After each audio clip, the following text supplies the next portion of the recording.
Hi, you are watching SightsInPlus and this is Romesh. Please do subscribe the channel for the HR news, for HR updates and conversation with the top-notch CHROs, thought leaders and business heads. Today we will try to dive deep the compensation and benefits trend for coming year 2025. Joining us, Mr. Harish Kukreja is Head Human Resources with Ameriprise Financial Services, and Ms. Priya Pendharkar is a Group Global Mobility Director at Atos. So now we are looking ahead to 2025, Harish, and if I come to you first, so how do you see that? What are the key factors are, what is the trending in HR, so that can also impact the compensation policies in coming year 2025? Yeah, thank you, Romesh. And first of all, a very good morning to you as well as all your listeners. When I look at 2025 and look at particularly the industry that I am associated with, I'm part of a financial services industry and more broadly speaking, global capability centers that are in quite a news these days in India. If I look at in their context and look at 25 and beyond, I feel there are a couple of trends that are in the play. First of all, due to geopolitical issues, the action in India is at all-time high level. The activity in terms of talent demand and talent needs was in any case quite intense in the past, but with the increased focus on India and the GCC acting as source of innovation, source of competitive advantage, have the talent need have further intensified in the industry, and that has a direct impact on the pay levels, pay practices. So I feel that double digit merit increases, generous bonuses will remain in fashion for at least the foreseeable future within this sector. But story won't end just there. That will become more of a hygiene that will be needed as a kind of must have. But employee value proposition has to include several other factors, which could be around well-being, could be around work environment, growth opportunities, the sort of people that people end up working with. All those will come into the play. So it's going to be action-packed is the way I see it, but exciting time ahead as an HR professional. And Priya, what is your opening comment on this? Yeah, somewhere I think professionals will have to shift from transactional to experiential rewards, and maybe consider well-being, development opportunities, work-life balance, because we have to think beyond compensation. People also appreciate development opportunities. If I give you an example of my organization, we invest a lot in innovation and we provide a lot of development opportunities to people. So people really value that. And if you look at the tenure of people they spend in the company, it is more than 5 years, 10 years, 15 years, 20 years, because they really value that. And we all know that compensation budget has a limit, so it can't go beyond, let's say, 6%, 7%, 8% every year. So organizations will have to start thinking about what is it that beyond compensation I can offer, So well-being is really one critical aspects companies will have to look into. Another thing is development opportunities and definitely work-life balance, because we are in a world of remote hybrid working. People do spend long working hours, when they are working from home. So, some mechanism for work-life balance, some incentivization to the managers to maintain that work-life balance. And somewhere we have to, like I said, move away just from compensation. So focus on the entire total rewards gamut. And personalization is the key, because somebody who is nearing retirement, they may focus on something specific to retirement savings and those type of things. Somebody who has just started, may look at a student loan or may have more appetite of risk taking, so somewhere that type of personalization will help. And basically, holistic approach beyond financial incentives, so personal growth and all these type of things. So personalization, I think, and then moving from transactional to experiential rewards, and also recognition and continuous feedback, because we are working from home, hybrid model, not in touch with many people. So somewhere, people don't feel recognized. People may even lose that sense of belonging with the organization. So it is really important to maintain that sense of belonging so that people are really engaged with the company, and then that does not affect their productivity. So these are some of the things that the companies should take care of. Absolutely, Priya. And taking Hari's point that double-digit, salary increments maybe.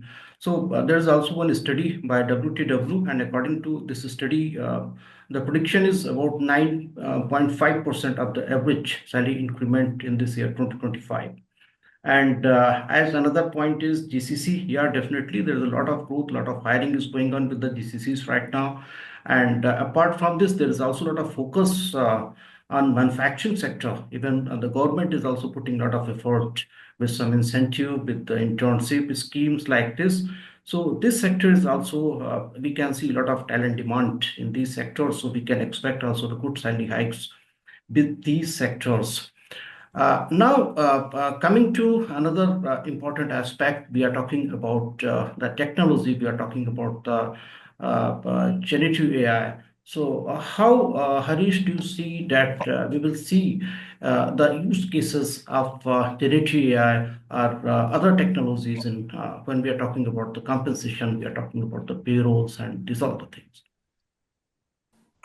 Yeah, no, again, that's another area where there's a lot of excitement, a lot of debate going on in the industry. And we as an organization, I personally also participate in various forums where these topics are being discussed from time to time. A lot of excitement, but I think my assessment is the promise is far bigger than the actual delivery at this point in time. Lot of I guess generative AI and machine learning, those concepts are put in place largely in the social platform, in the internet based industries. In the practical area, and more particularly because I'm associated with financial services industry, there are a number of use cases being assessed, reviewed, but the real impact is not yet seen in terms of them helping us really make the organization or processes more efficient. But lots of exciting work going on. The area where I have personally seen some traction and some benefits that organizations are drawing are largely in the space of software development, where the rudimentary codes that people used to write earlier, now those have been written with the help of generative AI technology solutions. But lots of other areas being kind of reviewed at, but there's no practical solution yet available. But the exciting work is going on in the area of, for example, talent acquisition. I see lots of investment being made. Lots of options are available in the market where they do claim to kind of solve some of the problems in the volume hiring. The time turnaround time and the hit ratio are improving quite a lot. But it is still, I would say, about 2-3 years away from realizing its promised potential.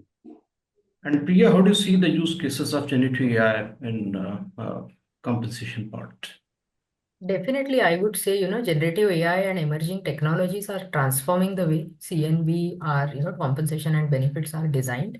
And but we'll take maybe a bit more time to get into Gen AI mode in a full-fledged way. See, at the moment, people are using SaaS-based platforms, but maybe 5 years down the line, we really don't know whether Gen AI will completely replace all the SaaS-based platforms or not. That is something we have to see.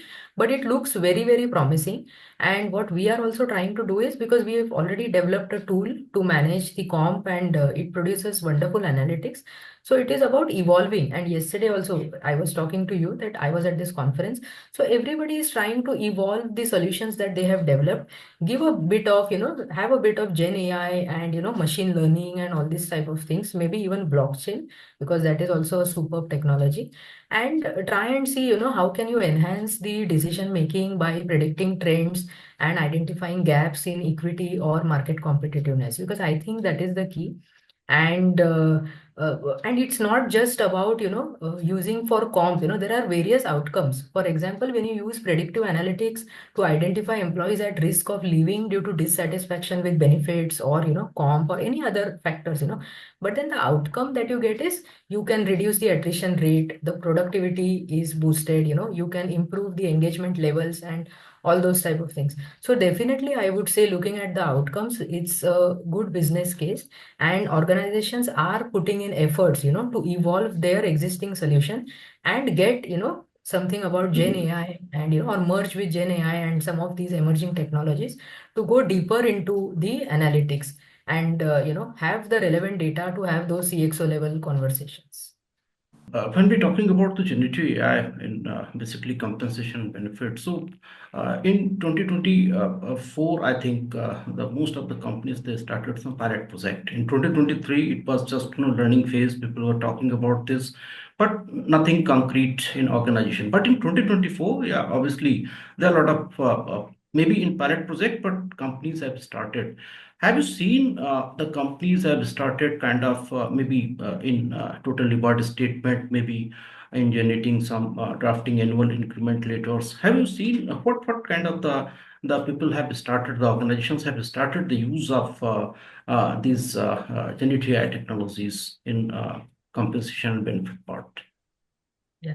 See, automating letters and all of that, we used to do that even before Gen AI came, because we have a tool, we built systems for most of the things, and all these things were automated long back. But Gen AI, we are trying to use it for more of predictive analytics and try and see, what is the value that we can bring, because the reality is we have a limited budget. So how do you use that limited budget for your top talent, your key resources, so that, we ring fence them, they stay with the company, and we are able to have enhanced productivity and engagement levels. So we are thinking from that perspective. What we are also thinking is, how do we get the right talent join the company, because we are an IT organization. When we go out, we recruit in masses. So focusing on quality also becomes important, and we also have a salary band, which always keeps evolving, because the competition is so much that a competitor may even hire them above the salary band. Then what do you do? So there are different strategies that you have to think of, that certain niche skills, certain skills, okay, I am ready to go above the market, or I can match up to P80, P90 of the market and things like that. So you really have to come up with a strategy first, that what is the talent I am looking for, what are the skills I am looking for, how much am I ready to pay, to those people, how much am I ready to deviate rather, from the industry, market, or the salary bands. So those are some of the questions you need to ask, and then have those predictive analytics in place. You can also do a predictive analysis for, let's say, the kind of attrition you had in the last 2 or 3 years, and see what are the trends, why are these people leaving, whether all these people were high performers and they did not get 100% of the bonus, or they did not get a salary increase every year, that is the reason they left. So all these type of analytics will also help you to retain your existing top talent. Whatever is gone, but then at least to retain the existing people, you can have these type of analytics and really take actions. So I feel kind of analytics we do, these are really action oriented analytics, and you will definitely get an outcome. Right. Yeah, Harish, as Priya is talking about the predictive analytics, that's the key feature, one of the key feature of this generative AI. And how do you see the use case of predictive analysis? This is somehow how we can enhance the experience of the employees, how we can provide them the good experience. And another important thing is that generally, as Priya was talking about, that we are using the SaaS-based HR tech platforms, and how we can integrate because SaaS-based, that is the existing technology which is most of the organizations are using right now. How we can integrate this generative AI with this SaaS-based current technology. So that is also very important. We cannot replace everything overnight. No, I think first of all, I must say that Priya described it really well, where the kind of use cases are. The way I see within the compensation benefit or reward space broadly, as you asked, Romesh, there are three stages of value that we can add to the business. The first stage, which is the rudimentary stage, where you kind of get to automate things, make the reporting, at least you start to describe things the way they are. You're not kind of doing any analysis around it. You're simply reporting on the number. And you would recall, like up until few years ago, even getting the basic facts about the affairs in the organization was a hard work to kind of get information. But that stage is well established now with lots of investment. Like you said, SaaS-based technology, Workdays is a very popular tool. Workday's compensation module is very effective. Plus, at the same time, organization have got their own tools that they have grown over the years and adapted it to kind of suit their internal business processes. So that was the first stage of the value chain. The second stage is where people started to look at some analysis around it, almost saying that, okay, the report is X, so what? What does it tell me? How to interpret and all that? And that's where the analytic came into play, which was again largely using the tools that were available, largely using the basic principles of analytics to kind of inform the decision makers what the data says. So what story started to become more compelling there. And the current stage is, as Priya described really well, that the focus is to how do we use this wealth of data that we have collated over the years? How do we kind of use that to predict what are the likely outcomes? What is anticipated as we look forward? And that's the piece where generative AI has a role to play. And these are the use cases that companies are trying. And we are no different. We are also trying some of the tools there to kind of get better in terms of predicting. So like I think Priya was saying, that linking attrition with some sort of cause and consequence sort of analysis help you kind of put a scenario. I don't know whether you've heard about a tool called Amber, which is a broader engagement tool built by a company called Infido. And that tool does the sentimental analysis in such a way that based on the responses that you give to the chat question that the bot asks, it knows what state of mind you are in, what is working for you, are there any risk in terms of you may be thinking of kind of leaving, or you may be extremely upset, you could be a negative influence in the organization. So that tool is sort of kind of predicting. And in my experience, 9 out of the 10 times, they do get those predictions absolutely spot on. We have been able to kind of proactively pick up those triggers with the help of that bot and meet those individuals. And I would say half of the cases we were able to resolve those issues and didn't end up losing those people. And I think that's the piece which is also needed in the broader reward space. We still rely largely on those annual survey exercises to come and tell us that, okay, what is working, what is not working for them. I think we need to become more real time and predictive based on the wealth of data that we have. Priya, you have also highlighted the total reward. You have also highlighted about a couple of the employee, benefits.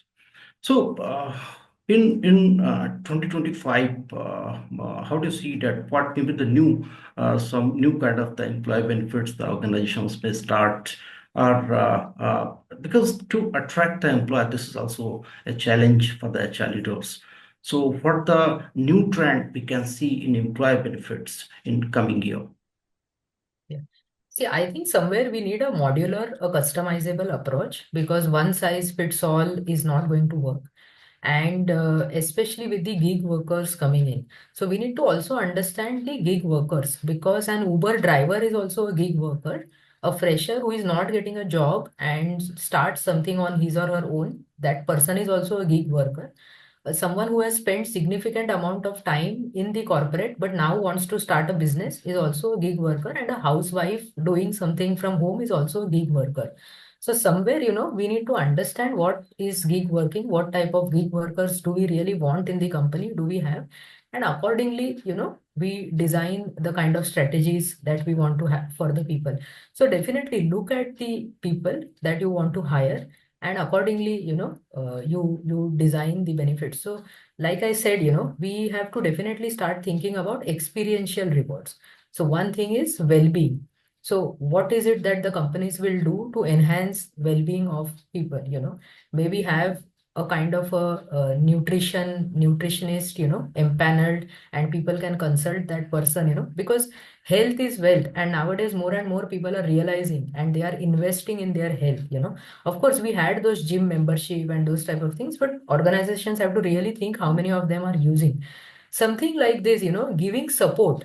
So giving support could also mean, investing in a nutritionist people can consult, investing in mental health of the people, having counselors on board, people can have open conversations with them. So these type of things, and definitely work-life balance. So maybe incentivizing the managers for maintaining that work-life balance, customized career development path.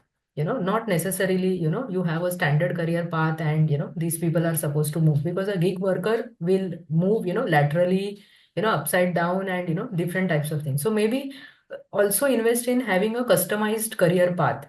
That could be one of the things. And then, personalize personal growth, or maybe, even think about financial planning.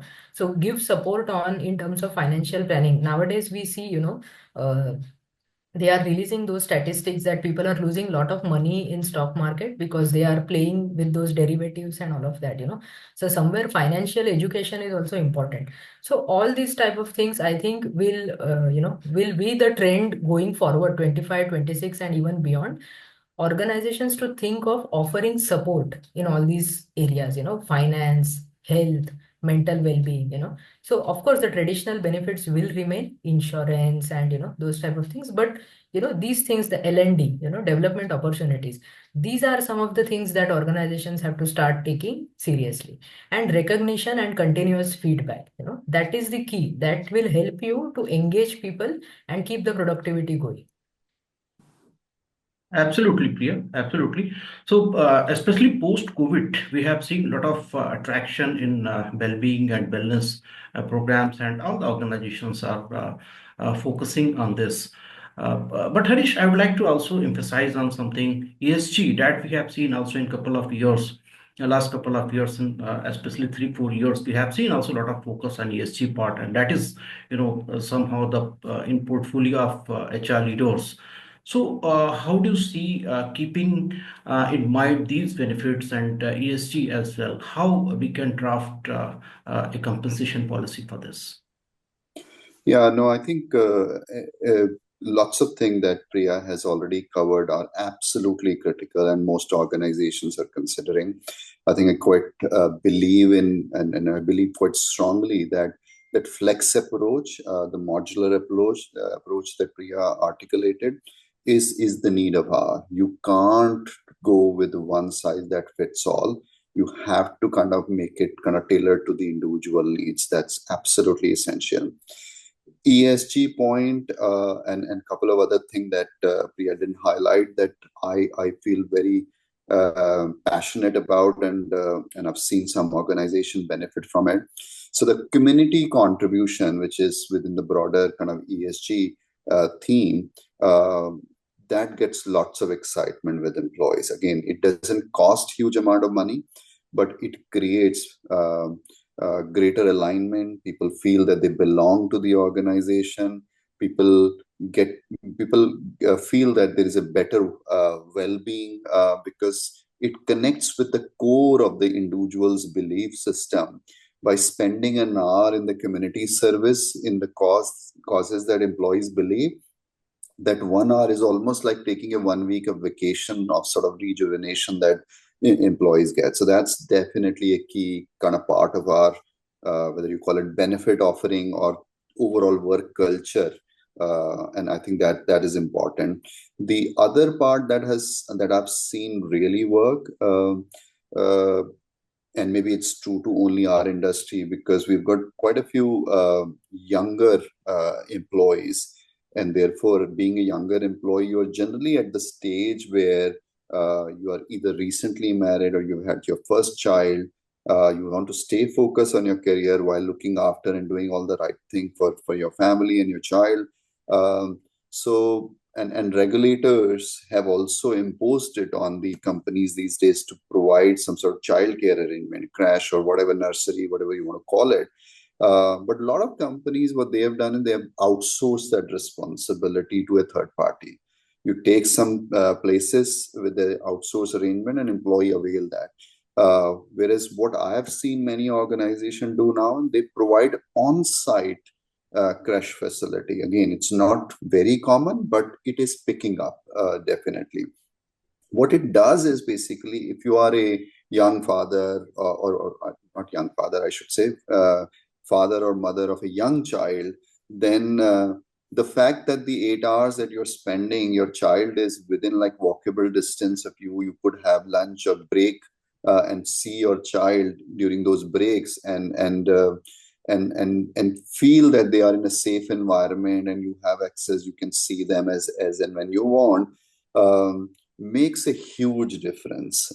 We've been able to retain so many working women, high performing working women, because whether you like it or not, I mean, in India, we still have women playing the larger role in terms of looking after kids. So we were able to avoid the attrition in that population as a result of that provision being available on site. Again, in the scheme of things, it doesn't cost much for the organization, but the peace of mind and when you needed that service, it makes a difference between life and death for the family. So I think those were the couple of other examples I wanted to add to what Priya very beautifully described.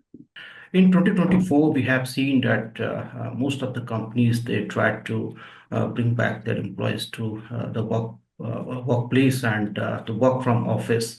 And even we have seen a kind of a trend that if you're not working from office, then maybe you may not get this kind of the variables. And we have seen there is also focus from the employer side to provide the flexibility, but we have also seen kind of employees buying the flexibility, means they are ready to get 10 to 20%, 25% less compensation if they are getting the autonomy or they are getting the flexible working hours, the flexibility, work from home kind of this. How do you see this trend in coming year? Yeah. You are right, Romesh, and and more organizations are now focusing on location-based pay adjustments. But they are ensuring fairness for employees working from regions with different cost of living, because some maybe in a high cost living, some maybe in a low cost living. So they are ensuring fairness, but more and more organizations have started now focusing on location-based pay adjustments. Yeah, this is one thing. Another thing is performance pay is gaining more prominence, which means aligning rewards with measurable outcomes rather than number of hours work. So this is one thing. And the third thing I see getting prominence is skill-based incentives. Yeah. Because pay for the skill, pay for performance, pay for skill, pay for person. I think these are the three things that are gaining more and more prominence in different types of industries. But more or less, we will see, organizations redefining compensation, considering, the location, considering hybrid, remote, and all these type of things. And you need to have a robust policy in place in terms of paying for performance, paying for the skill, and all those type of things. Then I think it's a well-rounded approach. But we will see more and more organizations getting into this. Harish, any of your quick comment on this? The way I have seen, and maybe it's just to do with the industry I'm working in, the pay for performance has been institutionalized for a very, very long time. Those sort of challenges are gone for us. But going back to your remote working, work from office, and that whole hybrid sort of model, I see basically couple of trends. Largely, we are seeing that there is 90% compliance at our organization, where people who are expected to be in office for whatever number of days, they are complying with that. The issue that I am feeling is that the NCR, where our office is, the traffic situation is not great. So the only thing that kind of put people off is the amount of time that they need to spend commuting to work. Once they are in the office, they really enjoy and they kind of appreciate the collaboration opportunity, the teamwork, all those sort of things. Their effectiveness improves quite considerably. But when you kind of add that 1.5 hour, 2 hours in some cases, each way the commute time, suddenly it start to kind of make the work from home sort of still an attractive option. the way I'm seeing industry kind of shaping is hybrid is the way to kind of look at. For example, we also do 3 days office, 2 days home, and that gives largely the nice balance to employees. So they are able to kind of get some quality time home, thinking time home, avoiding the traffic, but 3 days in the office in spite of kind of commuting pain. Once they are in the office, they really enjoy the kind of experience, the collaboration, the teamwork, and those hallway conversation connect that take place. So, if we try to summarize the whole of the discussion, I think both the panelists, I agree that we can see around a double digit the salary increment in 2025, as the report also supports somehow 9.5%. And another point, what we can take from this conversation, that is the skill-based compensation we can see more, and more performance-based compensation we can see in 2025, and flexibility is going to remain the focus area for the employers as well, and also for the employees. So thank you so much, Harish and Priya, for joining the conversation and sharing your wonderful thoughts. Thank you so much. Thank you, Thank Romesh, you. for having me.